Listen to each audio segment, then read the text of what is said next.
Ndị Igbo ibe m ndeewo abụ m Nwaada Ezenekwe nke Makonam. Abụ m onye na nka. Ana m anụ dị n'Ekwulọbịa. Asụsụ Igbo na-atọ m ụtọ nke ukwuu. Abụ m onye nkụzi Igbo mana ụwa atụgharịgo na adị m akụzizi Igbo kịta mana ka m na-akụzikwu ya online. Biko ihe nji maka ya bịaba taa bụ ka m kọwapụtara unu na ọ bụkwa m bụ aka na-emebe data. Ana m ere nri niile ekwentị na-ere. Ọ bụ data ka ị chọọ, ana m ele ya. Airtime ana m ele ya. DSTV, GoTV subscriptions ana m ere ya.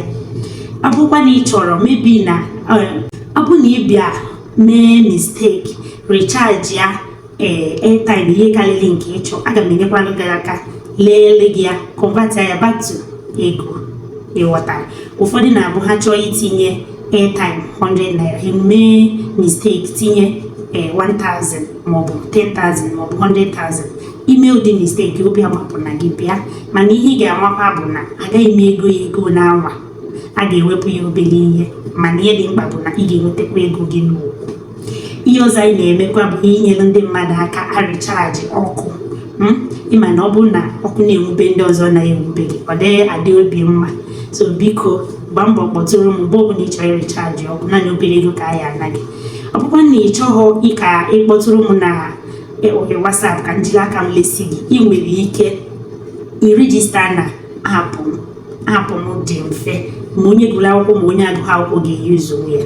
Naanị ị ga-eme bụ ị ga na Play Store chọọ Cent Angel Data dịka esi dee ya n'ihu ebe a, Cent CENT Angel Data dịka ọha na-atọ ọnụ.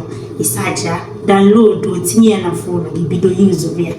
Ihe kacha dị mma maka apụ a bụ na onye ukwu ga-eyuzu onye nta ga-eyuzu ya. Inwegodo ego ọ bụrụgodị naanị 100 naira maọbụ 200 ka ị nwere ike iji ya bụrụ ihe na webụsaịtị. Biko gbaa mbọ ka ibidogobe m afịa. Abụ m Nwaada Igbo. Ọ bụrụgodị na ede anụ sụpịrịsụpịrị a na-asụ sensi na peji a, ị ga-anụ n'Igbo a na ọ bụrụ na ị bụ onye Igbo. Ọ bụgodị na eke otu ihe iru m dị maọbụ afa m maọbụ etu m si eme, biko jiri maka na m bụ nwanne gị onye Igbo bidogobe m afịa. Kpọtụrụ m na ekwentị, mba akpọna m akpọ, chatịa m na WhatsApp.